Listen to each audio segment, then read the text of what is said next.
नमस्कार, अब दुनिया की फटाफट बुलेटिन में आप सभी का स्वागत है और नजर डालेंगे आज की खास खबरों पर। सीबीएसई की री इवैल्यूएशन शुल्क को लेकर कांग्रेस सांसद राहुल गांधी ने मोदी सरकार को घेरा। उन्होंने आरोप लगाया कि कॉपियों की गलत स्कैनिंग की कीमत छात्रों को चुकानी पड़ रही है। राहुल गांधी ने दावा किया, जब स्कैनिंग फोन से हुई गलत मार्किंग तय है और उसे ठीक करवाने की कीमत बच्चा भर रहा है। गलती सीबीएसई की, सजा बच्चे की, कमाई सरकार की। नीट प्रश्न पत्र मामले में आरोपियों को न्यायिक हिरासत। दिल्ली की एक अदालत ने 3 आरोपियों को 14 दिन की न्यायिक हिरासत में भेजा। पश्चिम बंगाल में मुख्यमंत्री शुभेंदु अधिकारी के मंत्रिमंडल में सोमवार को 35 मंत्री शामिल हुए। राज्यपाल एलएन रवि ने नए मंत्रियों को पद और गोपनीयता की शपथ दिलाई। 13 विधायकों ने कैबिनेट मंत्री, 3 राज्य मंत्री और 19 ने राज्य मंत्री के तौर पर शपथ ली। महाप्रभु वल्लभाचार्य जी की कथा पर विवाद। कथावाचक इंद्रेश उपाध्याय ने सभी पुष्य मार्गीय आचार्यों से हाथ जोड़कर माफी मांगी। कहा, यह भूल उनसे लोक कथा के कारण हुई है। वह भविष्य में बगैर पुष्य के लोक कथा नहीं करेंगे और मूल कथा करेंगे। कांग्रेस नेता मल्लिकार्जुन खड़गे ने एक्स पर बड़ा हमला किया। शिक्षा मंत्रालय में आग का पता नहीं, पर हमारी शिक्षा व्यवस्था पर असली आग भाजपा ने अपने कुकर्मों से लगाई है। भाजपा ने शिक्षा पेपर को लीक माफियाओं के जरिए लूट का धंधा बना लिया है। जो कहानी व्यापम घोटाले से शुरू हुई थी, उसका खामियाजा अब सीबीएसई के छात्रों तक भुगत रहे हैं। अखिलेश यादव ने एक्स पर अपनी पोस्ट में कहा, जून से बिजली का बिल देखकर आंखों के आगे अंधेरा छा गया। बिजली के बिल के नाम पर भाजपा 2027 के विधानसभा चुनाव के तिकड़िम खर्चों की व्यवस्था के लिए इलेक्शन सरचार्ज लगा रही है। दरअसल बिजली के बिल में भाजपा का कमीशन बढ़ा है।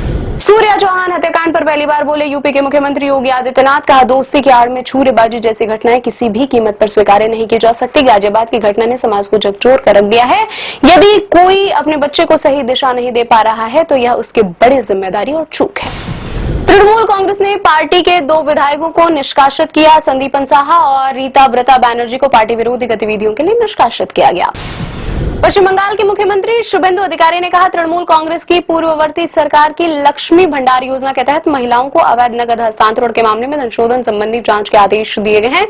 इस मामले में फर्जी खातों के जांच के लिए एसआईटी गठित करने का निर्देश दिया गया है। भाजपा के अध्यक्ष नितिन नवीन ने पार्टी के वरिष्ठ नेता नागेंद्र नाथ त्रिपाठी को राष्ट्रीय संगठन नियुक्त किया है। त्रिपाठी बिहार और झारखंड के लिए भाजपा के क्षेत्रीय महामंत्री के रूप में सेवाएं दे रहे हैं। प्रधानमंत्री नरेंद्र मोदी ने कहा, रेहड़ी पटरी वालों की मदद के लिए शुरू की गई नई पीएम स्वनिधि योजना ने बिना गारंटी के ऋण सुविधा, वित्तीय समावेशन और विकास के लिए नए अवसर उपलब्ध कराकर असंख्य रेहड़ी पटरी वालों का जीवन बदला है। कहा, यह योजना भरोसे, गरिमा और सशक्तिकरण से जुड़ी हुई है। राष्ट्रीय राजधानी दिल्ली में सोमवार सुबह अपेक्षाकृत मौसम में लोगों को गर्मी से थोड़ी राहत मिली। दिल्ली के सभी प्रमुख मौसम केंद्रों ने न्यूनतम तापमान सामान्य से नीचे दर्ज किया। कुछ इलाकों में गरज चमक के साथ बारिश होने की आशंका जताते हुए येलो अलर्ट भी जारी किया गया है। कॉकरोच जनता पार्टी के संस्थापक अभिजीत दीपिके ने सोमवार को कहा कि वह परीक्षा संबंधी गड़बड़ियों के संबंध में केंद्रीय शिक्षा मंत्री धर्मेंद्र प्रधान के इस्तीफे की मांग को लेकर शांतिपूर्ण प्रदर्शन की शुरुआत के लिए 6 जून को भारत लौटेंगे। दीपिके ने छात्रों से अपने प्रदर्शन में शामिल होने की अपील की है। सुप्रीम कोर्ट ने 21 जून को राष्ट्रीय पात्रता सह प्रवेश परीक्षा स्नातक यानी नीट यूजी 2026 पुनः परीक्षा कंप्यूटर के जरिए आयोजित कराने संबंधी याचिका को स्वीकार करने से इनकार कर दिया। कहा, एनटीए पहले से ही कई समस्याओं का सामना कर रही है। असम सरकार की घोषणा, विधानसभा चुनाव के बाद लेखानुदान बजट की व्यवस्था जारी रहने के कारण सार्वजनिक वितरण प्रणाली के तहत रियायती दरों पर दाल, चीनी और नमक के वितरण को 2 महीने तक के लिए स्थगित कर दिया गया है। खाद्य सामग्री की आपूर्ति जून से 2 महीने के लिए बंद कर दी गई है। तेलंगाना सरकार ने श्रमिकों को नगद भुगतान पर आधिकारिक रूप से प्रतिबंध लगाते हुए इलेक्ट्रॉनिक अंतरण अनिवार्य किया। इसके साथ ही अमेजन जैसे मंच के लिए काम करने वाले गिग यानी अस्थायी कर्मचारियों को न्यूनतम मजदूरी के दायरे में लाया गया है। मध्य दिल्ली स्थित school of planning and architecture यानी इमारत में सोमवार को आग लग गई। इसके बाद कई दमकल गाड़ियां, एम्बुलेंस और पुलिस कर्मियों को मौके पर भेजा गया। इससे पहले अग्निशमन सेवा एसपीए परिसर में शिक्षा मंत्रालय के कार्यालय में आग लगने की जानकारी दी थी।